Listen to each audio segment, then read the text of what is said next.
tidak sembuh-sembuh. Mungkin kita mengatakan, oh ini karena doanya belum cukup. Saudara dikasih Tuhan, sore ini firman Tuhan membawa kita pada kisah Rasul Paulus. Seorang rasul yang besar, hamba Tuhan yang luar biasa. Dalam kisah-kisahnya kita diperhadapkan atau melihat bagaimana dia dengan tabah, dengan kuat, dengan semangat yang tidak pernah padam untuk memberitakan Kristus, Sang Juru Selamat yang ia percaya. Dia bisa menghadapi segala sesuatu, mau di penjara-penjara, mau dianiaya, dia tidak akan pernah berhenti. Betapa luar biasanya dia. Rasul Paulus menceritakan penglihatan dan penyataan Allah. Sekalipun Paulus mengatakan bahwa entah pengalaman itu terjadi pada dirinya atau bukan, tetapi ia sedang menceritakan pengalamannya. Dalam pernyataan itu ia mengatakan bahwa ia diangkat ke Firdaus, menerima penglihatan yang tidak terkatakan yang luar biasa. Saudara yang dikasihi oleh Tuhan, sebenarnya ia pantas pukul dada. Dia bisa mengatakan, saya punya pengalaman diangkat sampai ke langit yang ketujuh, ke Firdaus, dan saya punya penglihatan yang luar biasa dan orang lain tidak merasakannya. Saya yang dapat, orang lain tidak. Selain itu, kita juga melihat bahwa ia bisa saja membanggakan dirinya karena dia benar-benar melayani Tuhan dengan sungguh-sungguh. Dibandingkan dengan Rasul Paulus, kita ini tidak ada seujung kukunya pelayanan Rasul Paulus. Jadi saudara yang dikasihi Tuhan, kalau ada orang yang pantas hidup lebih ringan, ada orang yang pantas masalahnya berkurang atau tidak punya masalah, atau hidup tanpa duri dalam daging, kita bisa menyebut Pauluslah orangnya. Karena hidupnya luar biasa. Tapi saudara yang dikasihi Tuhan, yang mengejutkan justru setelah pengalaman rohaninya itu, Paulus mengatakan, supaya aku jangan meninggikan diri, kepadaku diberikan suatu duri dalam daging. Kenapa harus ada duri dalam daging dalam kehidupan Rasul Paulus? Bukankah dia sudah sangat luar biasa? Kurang apa?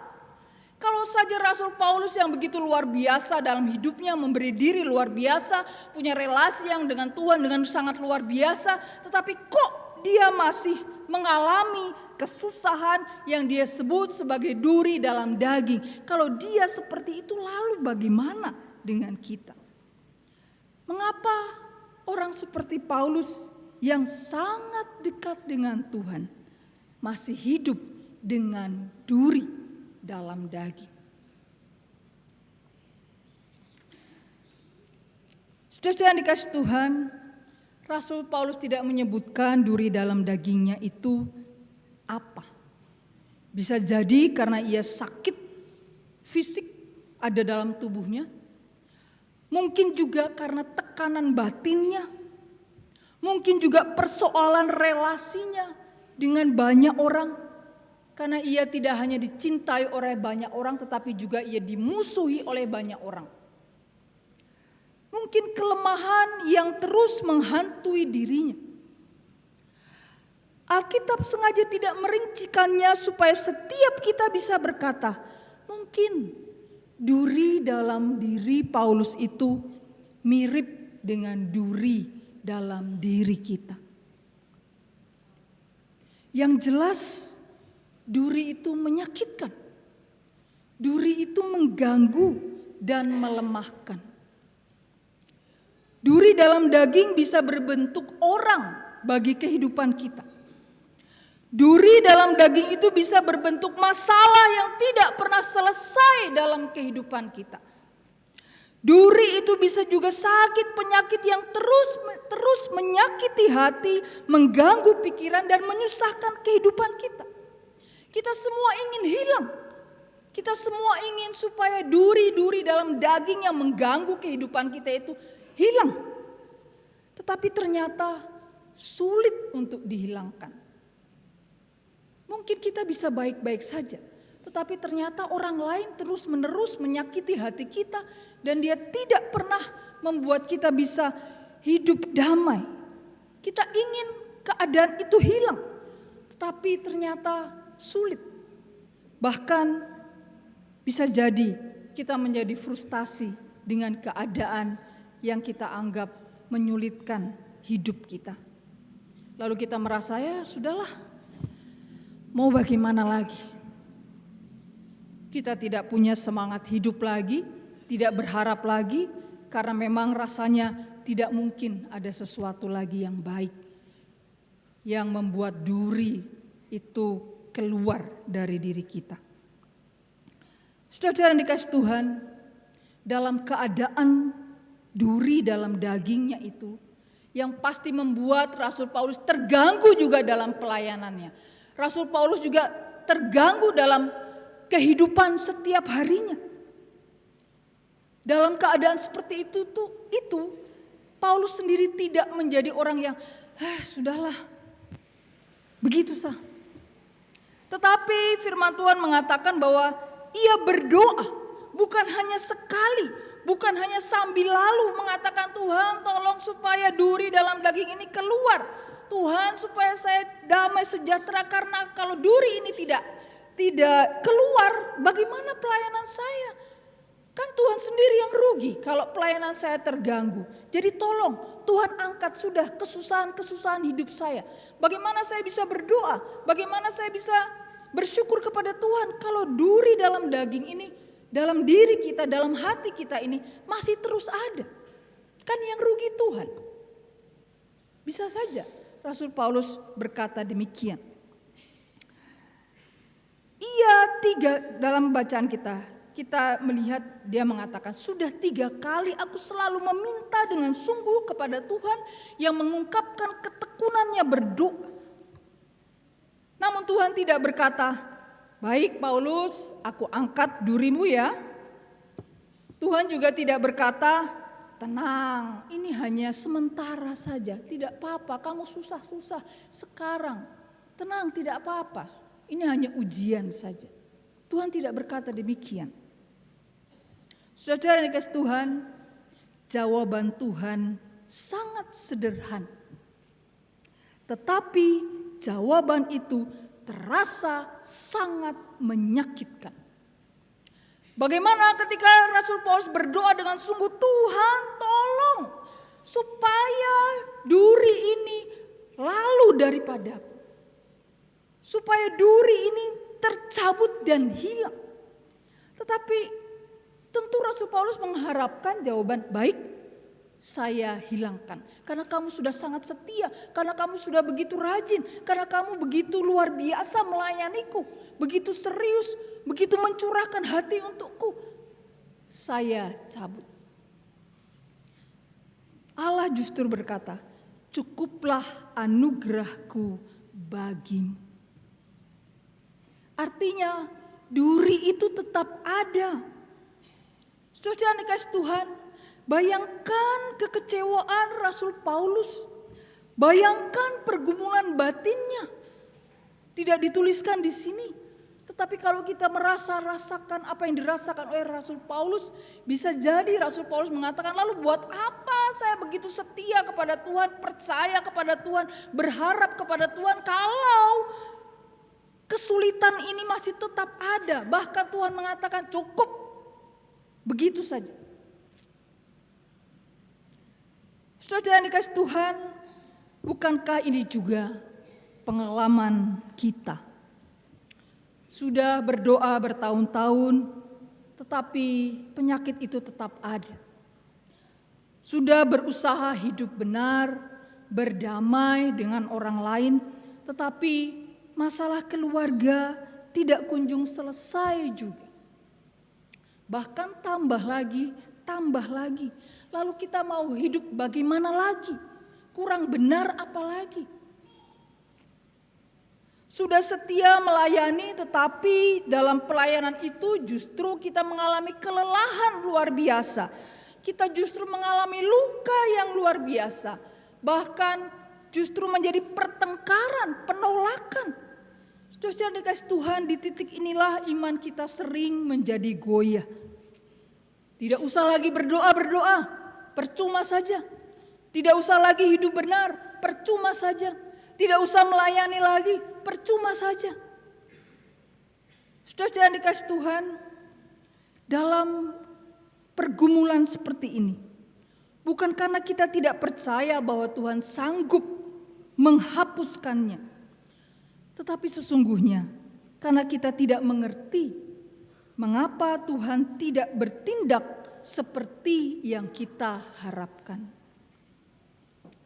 Ada jemaat yang berkata dengan jujur, "Mama pendeta, saya sudah berdoa terus-menerus, sudah berpuasa luar biasa, sudah tikam lutut, tikam kepala, tetapi masalah yang saya hadapi kok tidak pernah selesai. Kurang apa lagi?" Dia bukan orang yang jauh dari Tuhan. Ia selalu berdoa, ia selalu percaya, ia selalu berharap. Tetapi masalahnya itu seperti duri yang tidak dicabut dari tubuhnya. Pertanyaannya bukan lagi Tuhan sebenarnya sanggup atau tidak toh. Tetapi pertanyaannya adalah, apa maksud Tuhan dengan kelemahan yang kita alami, dengan masalah yang kita hadapi ini? Di tengah kekecewaan itulah kemudian berita Injil muncul dengan cara yang tidak diduga. Tuhan tidak hanya berhenti di tengah pada kata cukuplah anugerah bagimu. Tuhan berkata, sebab justru dalam kelemahanlah kuasaku menjadi sempurna. Tuhan tidak memuliakan penderitaan. Seolah-olah orang yang hidup berkenan kepada Tuhan harus menderita. Tuhan tidak membanggakan sebuah penderitaan. Tuhan tidak berkata, nikmati duri yang ada padamu. Nikmati saja kesulitan yang kamu alami. Nikmati saja penderitaan yang kamu alami. Tetapi Tuhan menyatakan sesuatu yang lebih dalam. Bahwa kuasa Allah tidak bekerja dengan cara menghapus atau meniadakan kelemahan manusia.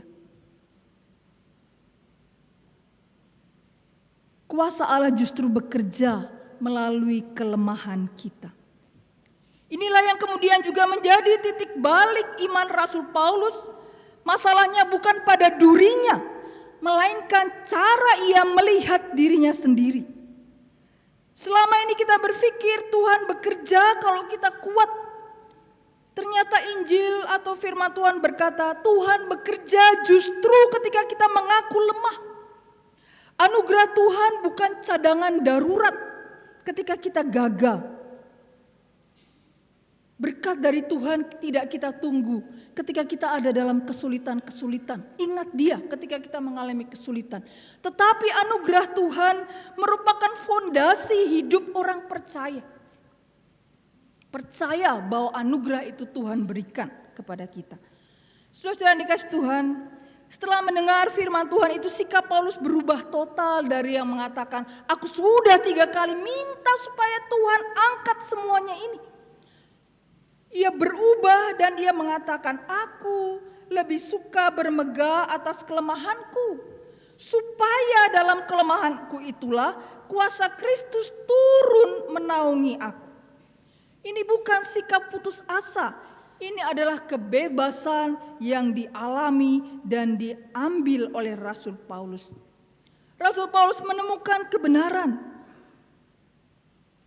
Kelemahan bukan bukti kegagalan iman. Kelemahan adalah ruang atau tempat bagi kehadiran Kristus. Kita tidak harus berpura-pura kuat di hadapan Tuhan. Kita tidak perlu memakai topeng rohani, tidak juga marah dan kecewa kepada Tuhan. Justru ketika kita jujur berkata kepada Tuhan, Tuhan, aku tidak sanggup lagi. Disitulah Tuhan sesungguhnya berkata, sekarang aku bisa bekerja. Ketika kita dipenuhi dengan kepanikan karena keadaan-keadaan kita yang seperti duri dalam daging, bagaimana Tuhan mau bekerja kalau kita dipenuhi dengan kepanikan dan kita seolah-olah menolak pertolongan Tuhan. Sama seperti orang yang mau tenggelam, begitu sibuk dengan dirinya, bagaimana orang mau menolong dia? Kalau ia berusaha dengan sungguh untuk dirinya sendiri keluar dari persoalannya. Berbeda kalau kemudian orang mau tenggelam, lalu dia pasrah, percaya bahwa orang akan menolong dia. Bagaimana kita juga dalam hidup kita? Berserah kepada Tuhan, membiarkan atau memberi ruang bagi Tuhan untuk berkarya dalam hidup kita. Saudara yang dikasihi Tuhan,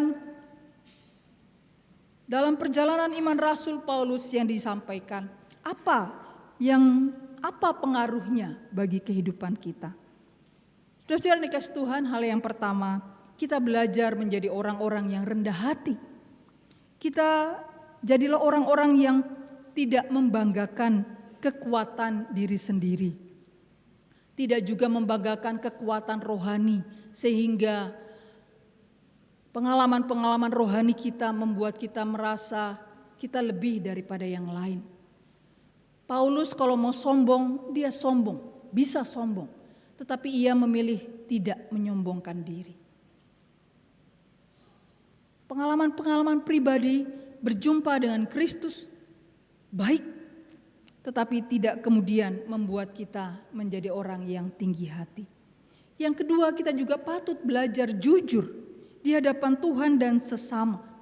Kita tidak perlu menjadi orang yang pura-pura kuat padahal kita lemah, pura-pura hebat padahal kita tidak berdaya.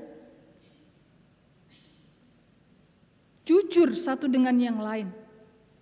Karena kalau orang lain melihat kita kuat-kuat saja, baik-baik saja, orang lain merasa, oh ya dia baik-baik saja. Padahal kita melihat bahwa kalau kita baik-baik itu sebenarnya kita ingin dilihat bahwa tolong perhatikan saya. Mengapa tidak katakan memang tolong perhatikan apa yang saya rasakan. Tolong lihat apa yang terjadi pada saya. Belajarlah menjadi orang-orang yang jujur pada diri sendiri, pada orang lain, dan juga pada Tuhan. Yang ketiga, saudara, kita belajar bergantung bukan pada kemampuan, bukan pada pengalaman, tetapi pada anugerah Tuhan yang diberikan kepada masing-masing kita. Paulus menutup perkataannya dengan kalimat yang dalam. Sebab jika aku lemah maka aku kuat. Kuat bukan karena duri dicabut, tetapi karena Kristus hadir menguatkannya. Saudara dikasih oleh Tuhan, mungkin hari ini ada duri yang belum diambil oleh Tuhan. Mungkin doa kita belum dijawab seperti yang kita inginkan. Tetapi firman Tuhan menegaskan satu hal. Anugerah Tuhan tidak pernah kurang. Tuhan tidak selalu mengubah keadaan, tetapi Ia selalu setia menyertai kita, dan itu cukup. Amin.